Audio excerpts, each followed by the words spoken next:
Il y a quelque chose de curieux que presque personne ne remarque. L'un des aliments les plus accessibles et les plus nutritifs qui existent est encore entouré de doutes et même de peur. Bien qu'il soit très courant, beaucoup de gens l'évitent ou le consomment avec méfiance, pensant qu'il peut être mauvais pour la santé, principalement à cause de sa version en conserve. Et c'est très exactement là que réside tout le problème.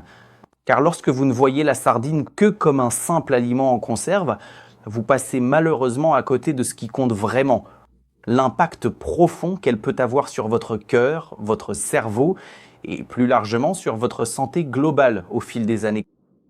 Et aujourd'hui, je veux vous montrer de manière claire, directe et sans exagération ce qui se passe réellement dans votre corps lorsque vous intégrez la sardine à votre routine et surtout quand elle peut vous aider ou vous nuire. Suivez-moi maintenant, car il existe en fait une question centrale que presque personne ne répond correctement. Après tout, la sardine en conserve est-elle bonne ou mauvaise pour la santé? Et ce doute ne surgit pas par hasard. Lorsque vous voyez quelque chose en conserve, le cerveau l'associe automatiquement aux conservateurs, à l'excès de sel et aux mauvaises graisses. Et cela déclenche une alerte interne chez nous. Et il faut dire que dans de nombreux cas, cette alerte est tout à fait justifiée, surtout lorsque nous parlons d'aliments ultra transformés. Mais la sardine en conserve n'entre pas exactement dans cette catégorie, d'accord? Elle subit certes un processus de conservation, mais elle reste au fond essentiellement le même aliment qu'à l'origine, conservant ainsi une densité nutritionnelle vraiment très élevée.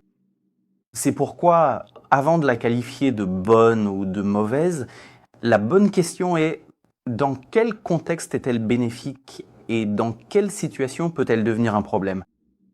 Et pour comprendre cela simplement, il est important de regarder ce qui se trouve réellement dans une boîte de sardines, ce qui se trouve dans une sardine. Donc, quand vous ouvrez une boîte, vous trouvez un aliment riche en protéines de haute valeur biologique, c'est-à-dire une protéine complète qui aide au maintien des muscles, à la récupération du corps et au fonctionnement de diverses fonctions vitales. Cela devient encore plus important après 40 ans, car le corps commence naturellement à perdre de la masse musculaire, même sans que l'on s'en aperçoive. En même temps, la sardine est l'une des sources les plus accessibles de bonnes graisses, connues sous le nom d'oméga 3, en particulier les types EPA et DHA. Si ces noms semblent compliqués, dites-vous ceci: ce sont des graisses qui aident votre corps à mieux fonctionner de l'intérieur, principalement en maintenant l'équilibre des vaisseaux sanguins et des cellules. De plus, lorsque vous consommez la sardine avec l'arête, vous ingérez également du calcium. Et c'est un détail que beaucoup de gens ignorent. Et avec ce calcium, de la vitamine D et du sélénium, créant ainsi une combinaison qui favorise les os, le système immunitaire, ce système de protection que nous avons contre les maladies, et l'équilibre général de l'organisme. Maintenant, voyez comment cela impacte directement le cœur, qui est l'une des préoccupations majeures après 40 ans. Les oméga 3, présents dans la sardine, aident à réduire les processus inflammatoires et contribuent à ce que les vaisseaux sanguins fonctionnent de manière plus efficace. Pour simplifier, imaginez que le sang doit circuler dans des chemins à l'intérieur du corps. Lorsque ces chemins sont enflammés ou moins flexibles, le flux n'est pas aussi efficace. Ces graisses aident à maintenir ce système plus équilibré au fil du temps. Cela ne remplace pas un traitement médical, évidemment, mais cela contribue, en tant qu'élément d'un ensemble d'habitudes, à favoriser la santé cardiovasculaire. Mais avant de parler des autres bienfaits qui sont très importants, si vous aimez ce genre de contenu sur la santé et que vous n'êtes pas encore abonné à la chaîne, abonnez-vous et activez la cloche des notifications. Laissez également un pouce bleu, cela aide beaucoup et permettra à cette vidéo d'atteindre plus de personnes. Et si vous souhaitez suivre des contenus plus courts, des choses plus rapides et des moments de mon quotidien, suivez-moi sur Instagram. Pour continuer, il existe un bienfait qui passe souvent inaperçu, mais qui est extrêmement pertinent: l'impact de la sardine sur le cerveau. Et ici, je veux que vous pensiez à quelque chose de très courant de nos jours, à savoir la préoccupation concernant la mémoire, la concentration et le vieillissement mental. Le DHA présent dans la sardine fait partie de la structure des cellules du cerveau.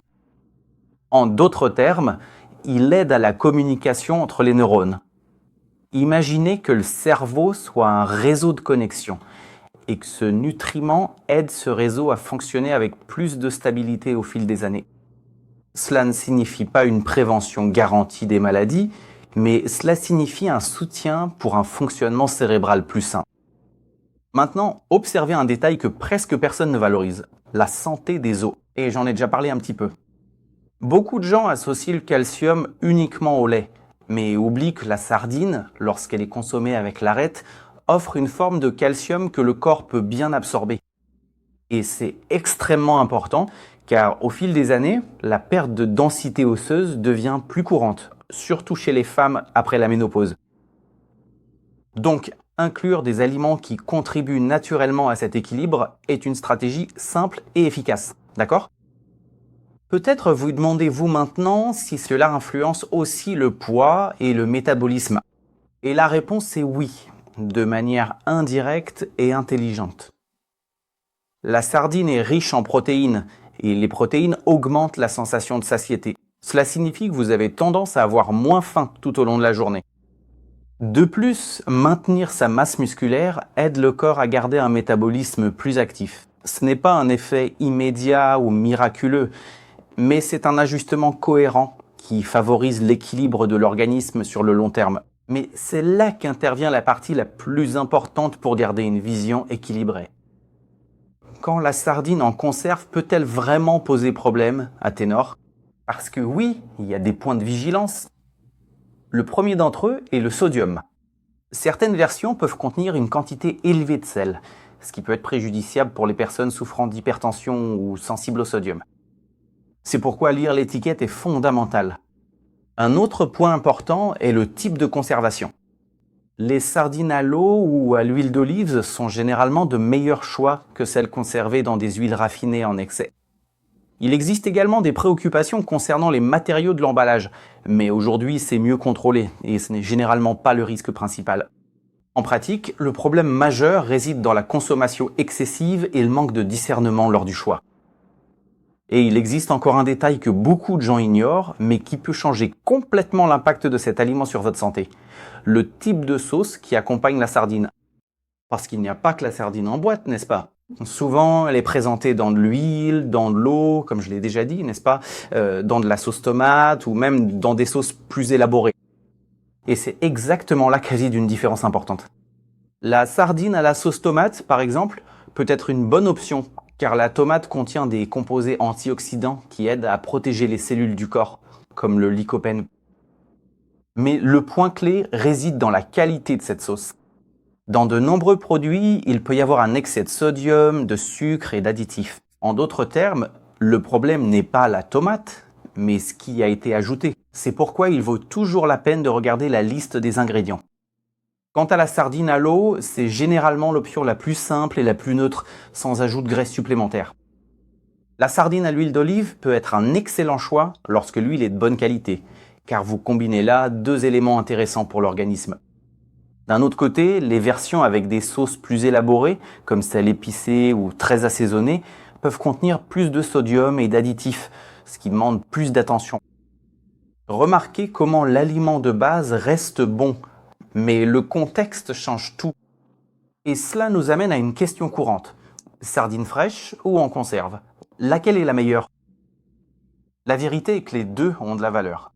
La sardine fraîche peut sembler plus naturelle, mais la version en conserve conserve une grande partie de ses nutriments et présente un avantage énorme, la praticité. Et cela fait une différence, car un aliment n'a un impact sur votre santé que lorsqu'il fait vraiment partie de votre routine, vous voyez ?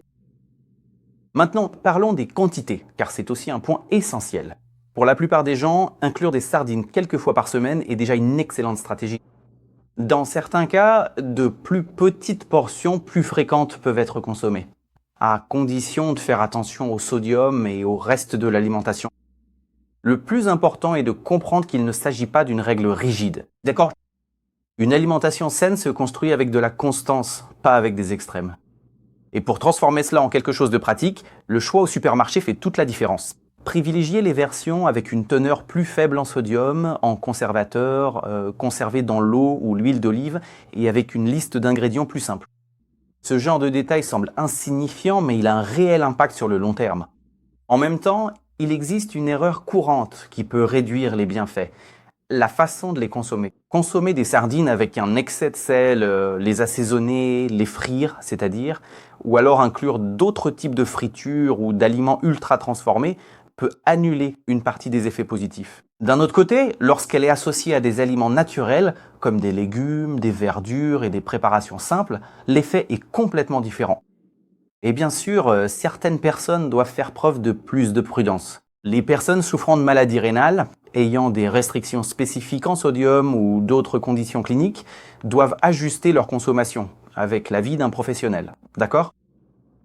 Cela renforce un point essentiel. Il n'existe pas d'aliment parfait pour tout le monde. Il existe une alimentation qui doit être adaptée à la réalité de chaque personne. Maintenant, je veux que vous meniez une réflexion importante ici.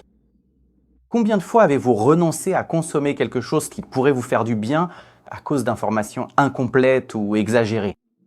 La sardine est un exemple clair de la façon dont un aliment simple peut être sous-estimé. Elle n'est pas miraculeuse, elle ne remplace pas les soins médicaux, mais elle peut être un outil puissant lorsqu'elle est utilisée correctement. Et si ce contenu vous a aidé à voir la sardine d'une manière différente, partagez-le avec quelqu'un qui a aussi besoin de cette information. Car prendre soin de sa santé commence souvent par des décisions simples que vous prenez dans votre assiette chaque jour. Je m'arrête là. Que Dieu vous garde, prenez soin de vous et je vous embrasse.